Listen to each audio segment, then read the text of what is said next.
So are we in a real estate bubble?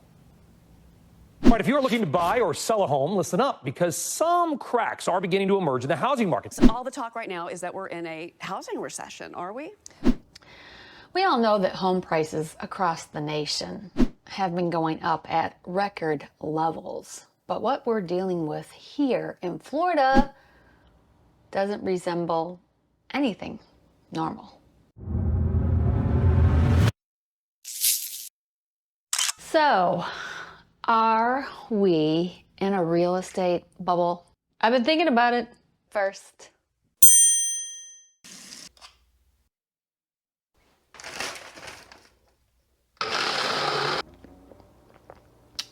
Not bad. So back to the topic of the bubble. There are dozens of videos online screaming that we are in a bubble.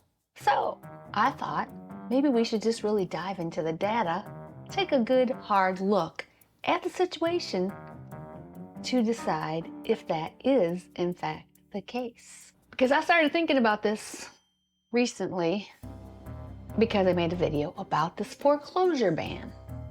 If you haven't seen it, I'll pop it at the end. There is a ban on foreclosures for the unforeseeable future. I don't know when the Biden administration's going to do the rug pull on that, but they are banning foreclosures, which is problematic. And it started to bring back memories for me of 2008, 2009. That's actually when I jumped on the other side of the desk and became a realtor, then a real estate broker. I was a banker. And in 2008, I lost my job. Nobody could get a loan. And of course, they weren't hiring bank executives, so I had to do what I had to do. I sold a lot of real estate that was underwater at that time. And I'm kind of wondering, am I going to get to relive that? Everything is cyclical. Is this going to happen again? Or not? Like, well, it'll never go down. It'll never. Whenever I hear the words never, ever, forever, it doesn't matter what the asset class is, that's when I get nervous. You know, there are thousands, actually more like hundreds of thousands of people waiting on the sidelines to buy real estate because the rates are high, prices are high. What's going on is just insane. You know, lots of people are waiting for the sky to fall, bubble to burst, and many are questioning whether this situation is sustainable. I mean, logic would tell you that it's not. As I mentioned here recently, I started to think that way. But let me give you a little bit of data to ponder for a minute. And let's see what you think. You know, back in 2008, Florida was hit hard, real hard. And if you look at this graph right here, there are some eerie similarities. So, in 2019, the median single-family home was running about $250,000 here in Florida. Jump ahead 5 years, and the median home price is now $415,000 here in Florida. That's a whopping 65% higher. And if we look at wages in Florida, housing is unaffordable for most. If you look at wages here in Florida, well, the average Joe can't afford a home here. The annual median income in Florida is $67,000. And you certainly cannot afford a $415,000 home making $67,000 a year. A payment on a $415,000 home with 20% down will run you well over $3,000 a month. And remember, here in Florida, we're not just facing an affordability crisis. We're facing high interest rates like everybody else in the nation and high insurance costs. It's not unusual to pay between $4,000 and $6,000 annually for homeowners insurance. I pay over $4,000. When you analyze the financials, there are significant challenges for the typical worker here in Florida when it comes to buying homes. You'll need $115,200 to qualify for a $332,000 loan. The $332,000 is the loan amount after you put down that 20%. And that, of course, is if you have no other debt, no car loans, no credit card payments, just your income and that mortgage payment. So of course, with this illustration, you can see there's a stark affordability gap. You have a dual income household, even at $415,000, there's financial strain. And that's the median household cost. How can housing prices remain so high when they are increasingly unaffordable for the local population? The substantial disconnect between local wages and home prices suggests that a correction is inevitable to realign these figures with long-standing averages. So why am I telling you all this?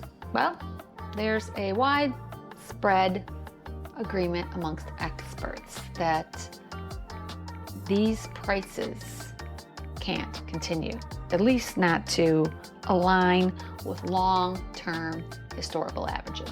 The simple reasoning is that numbers have to fall because they are far above what was normal in the past, but there is a major flaw in this logic. You see, while it's possible that we will see a crash sometime in the near future, there's also reason to believe that this right here is essentially the new normal. Why? Well, because Florida has become a premier destination for folks all across the United States. With its incredible weather and booming economy, there are a lot of people moving here from out of state, and they're the type of people bringing the big money. In Broward County, for instance, it's estimated that 43% of all single-family homes are purchased by cash buyers. Additionally, nearly 78% of condo sales are also made to those paying in cash. This means that the majority of people buying here today in 2024 are those who have the means, and if you look at other premier spots throughout the United States, you can see that just because something was once cheap doesn't mean it stays that way or will return to that way.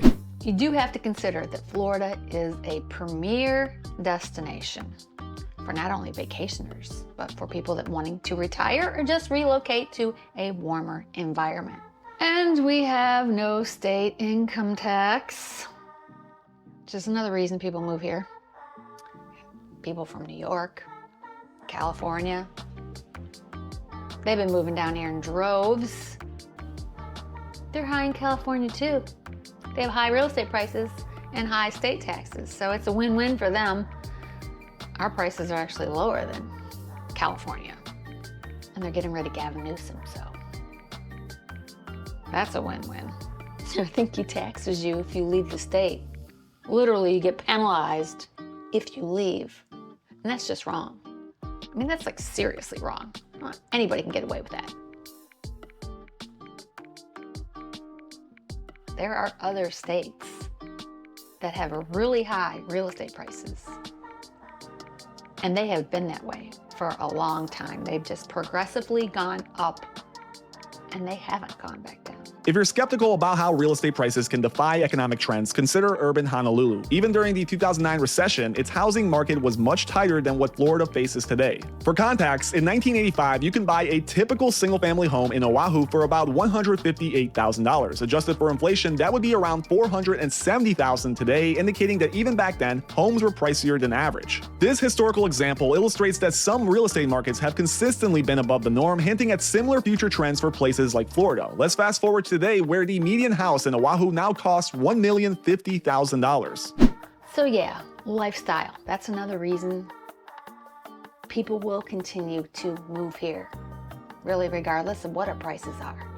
And we have another phenomenon. It's just not people from the north moving here. You got people from South Florida moving up to different parts of the state. Yeah, people from Miami, Broward County, moving up to where I live, accelerating the problem of home prices because real estate costs more down there. They come up here and drive the prices up.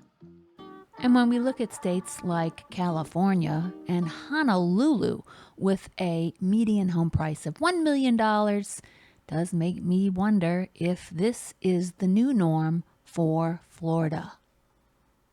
Just because home prices were once here Doesn't mean they're going to return back to that. And just to be clear, I would love to see home prices come down, but not 100% sure that's going to happen. If we look at first quarter numbers in the state of Florida, they were up 3.8%, and I am anxiously waiting to see what the second quarter numbers look like. Now, of course, if I did my job, I gave you some more thought-provoking content. And since I'm not a mind reader, I would love for you to share your thoughts below. What do you think? Do you actually think that the prices here in Florida will go back down to where they were 4 years ago?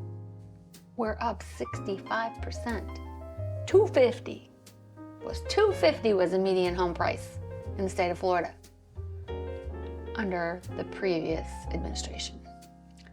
Now, $415 is the median home price for the whole state. Like I said, in the county I live in, it's $650. It's insane. Absolutely insane. Now, of course, if you got some value out of this video or you enjoyed it, make sure to give it a thumbs up. It does help me share this content with people that are interested in this topic. And of course, subscribe if you haven't already done so. And I know I say this every time, but I'm going to say it again. I want to thank you for giving me part of your day. Time is precious. And I got a little bit of yours, so big thank you. And I hope I see you here again soon. Now don't forget to watch this next upcoming video. It was meant just for you. Take care.